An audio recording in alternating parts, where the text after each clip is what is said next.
back to the news at 10. A 13-year-old girl, Ibebe DJ, has died after she was washed away by floods in Nibo community of Awka South local government area of Anambra State. The victim, who was with her siblings when their vehicle got submerged, was still inside the car when her siblings and the driver of the vehicle were lucky to be rescued. Our community report tonight looks at the tragedy that struck residents of that area.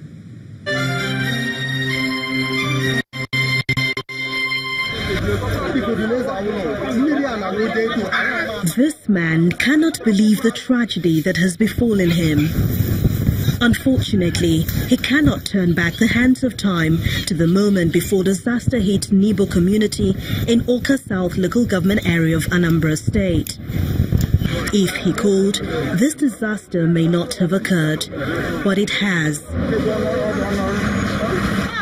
Some onlookers can only weep over what has happened. Those brave enough form a rescue team to retrieve a vehicle that was submerged by the flood that tore through the community.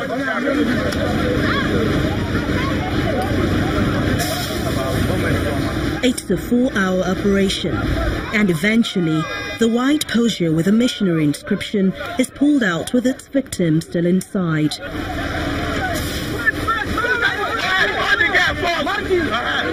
This is the driver of the vehicle. He narrates the pathetic story of how it happened.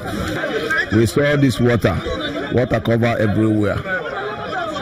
We just park and load the load. Then there is one bus. There is one Mitsubishi bus that we want to pass. As immediately the Mitsubishi bus is coming, we say that there is load.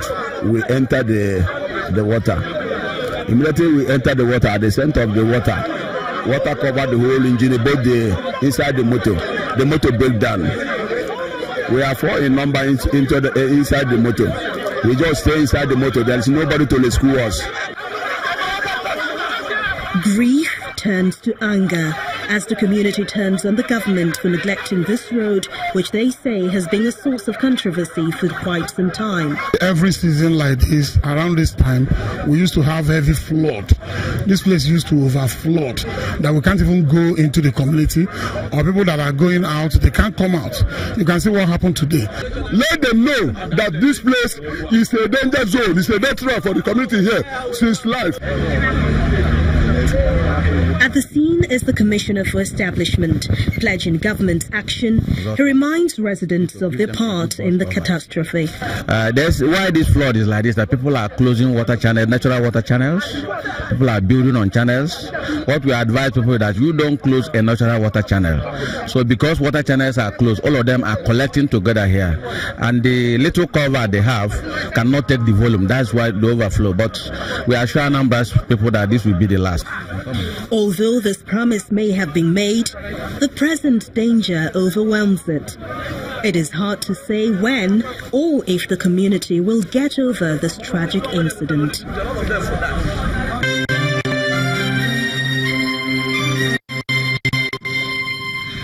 To another sad incident elsewhere, no fewer than 5 persons are feared dead after a boat capsized in Lagos this evening. An eyewitness told Channels Television that the boat was coming from CMS and heading to Ikorodu. Bodies of the victims were brought to the jetty at Ikpakodo and taken to the General Hospital in Ikorodu by the Lagos State Ambulance Service. The House of Representatives Committee on Power has advised the Nigerian Electricity Regulatory Commission and the Ibadan Electricity Distribution Company to peacefully settle their dispute over the dissolution of the board of the electricity company. The chairman of the committee, Daniel Asoko, gave this advice during the investigative hearing which took place at the National Assembly. It's an investigative hearing on the dissolution of the board of the Ibadan Electricity Distribution Company by the Nigerian Electricity Regulatory Commission. The hearing is organized by the House of Representatives Committee on Power. Declaring the event open, the Chief Whip of the House explained the reason for the hearing. In view of the complex and intricate nature of the Nigerian electricity supply industry, there is the possibility that the NERC has acted in the interest of the industry as it claimed. However, this may not be in compliance with the spirit and letters of the law. The chairman of the Nigerian Electricity Regulatory Commission is the first to face the committee. IBEDC had filed a suit in the Federal High Court in Abuja, and we were served this order on the 27th of June this year. Now, once this issue pertaining to the specific legal question has been submitted to court for determination, all parties must wait for the court to determine the next action. The committee disagrees with the Commission's position, and eventually this leads to a face-off. But what I want to ask simply, from the point of an order that was given, has the Commission obeyed the order of the court, Chairman? Yes, we have. Did you make an announcement rescinding your suspension of the board? Recognizing the word status quo as interpreted in the court, we have maintained the same status, and we have not done anything beyond what the court recommended. After further discussions, the lawmakers eventually reached this resolution.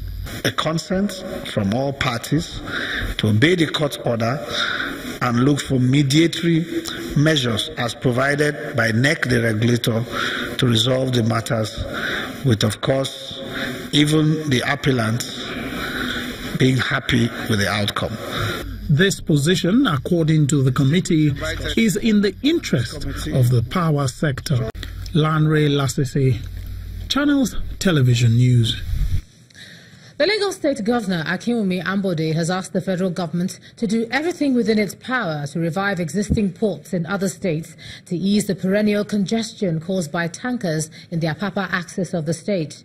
Governor Ambode, who made the appeal at a town hall meeting, said the recent disorder witnessed in the area was beyond traffic issues, saying that concerted efforts must be made to revamp moribund ports. Another 100 days have gone by, giving room for the state government, led by Governor Akinwumi Ambode, to present its account of stewardship. The third quarter of 2018 town hall meeting, 12th in the series for residents in the Lagos East Senatorial District. The attendance cuts across public and political office holders, lawmakers, traditional and religious leaders, marketmen and women, youths, as well as interest groups.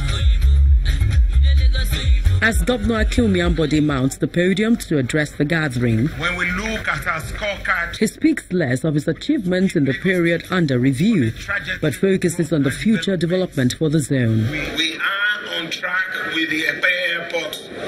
We are on track with the coastal road, and the dualization of the Elepo junction to the T junction in Ekpe will start in January. Governor Ambode also addresses issues relating to traffic and integrated transport management with reference to the Apapa tanker congestion. He prefers a solution. We offer Lagos that we can, redistribute tank farms to outer borders than in the other areas, and that's the right thing to do. And we believe strongly that that's the way to go, and we should just do it in respect of all Lagosians. The occasion is not only about speeches. Residents are also given the opportunity to express their concerns about the impact of government. There are too many questions that came in respect of lack of teachers and schools. So I pronounce here, at least we'll start a process. We approve additional recruitment of 1,000 teachers in our schools, and then we're able to deal with that. So fill in the gaps in other places and in other local governments that need teachers. If it is more than 1,000, we will recruit. If that's where we are spending our tax money to educate our children so that they can succeed us, let's go and spend the money there. Governor Ambode promises to address all issues raised, appealing to residents to be patient with his administration as he continues to deliver projects that will make life more comfortable. And let's take a look at business news. Here's Kayode Okikiolu.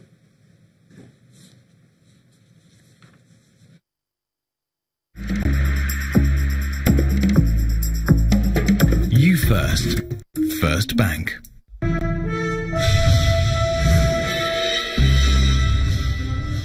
Many thanks, Ijoma, and welcome to Business News. Now, barely 2 weeks after President Muhammadu Buhari expressed his readiness to sign the Africa Continental Free Trade Agreement, the organized private sector appears to be divided over the matter. At separate media briefings in Lagos, the Nigerian Association of Chambers of Commerce, Industry, Mines and Agriculture calls on the federal government to assent to the agreement, while the organized private sector, led by the Manufacturers Association of Nigeria, kicked against the treaty. Nigeria and Benin Republic have agreed to set up a joint committee to combat smuggling. The agreement was reached after President Muhammadu Buhari met his Benin Republic counterpart, Patrice Talon, in Abuja today. The two countries had earlier this year agreed to install ultra-modern scanners to check smuggling of contraband along its boundaries, including Seme-Border, which is one of the busiest entry and exit points. President Buhari also welcomed the idea of a rail network to link Nigeria, Benin Republic, Niger Republic, and some other African countries. And elsewhere, oil prices have risen for a second day today after latest report from the U.S. Energy Information Administration shows that the country's crude inventories fell to the lowest since February 2015.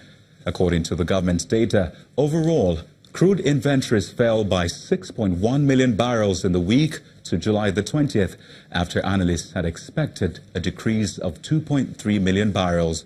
The positive sentiment was also supported by an International Monetary Fund report about skyrocketing inflation in Venezuela, limiting its ability to boost oil output. U.S. light crude jumped 78 cents or 1.1% to $69.30 per barrel, while international oil price benchmark Brent crude rose by 50 cents to $73.94 a barrel later in the evening. Nigeria's stock market drops further by 39 billion naira in value as investors extend profit-taking in some of the high-value listed equities. For more details on today's trading at the NSE, let's join Uche Aluku. Welcome to the Stock Market Report.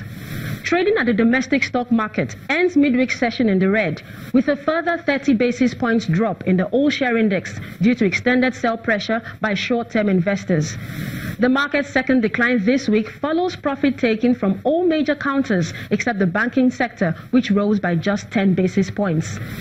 Performance on the price chart remains negative, with 29 losers led by a 10% drop from Livestock Feeds and Champion Breweries, while Caverton led a pack of 15 gainers, also up by 10%. Overall volume of shares traded for Wednesday is still around 300 million units, with FBN Holdings, Access Bank and UBA as the top three most actively traded stocks for today. And that's the Stock Market Report for today. I'm Uche Alauku. Thank you, Uche. And U.S. markets end midweek trading session higher after President Trump gets concessions from the European Union to avoid a trade war, while major European indexes finished in the red. Now here are closing figures of some major global indexes.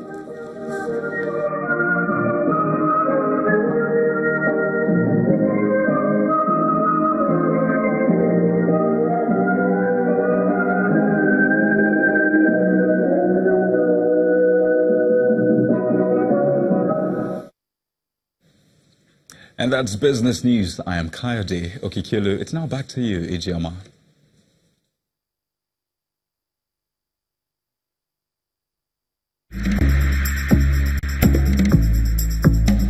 You first. First Bank. Thanks, Kayode. Still ahead on the news at 10. Team Nigeria in medal rush at the 2018 African Youth Games after dominating canoeing, kayak, badminton and 5 other sports in Algiers. That's on Sports News. Just stay with us.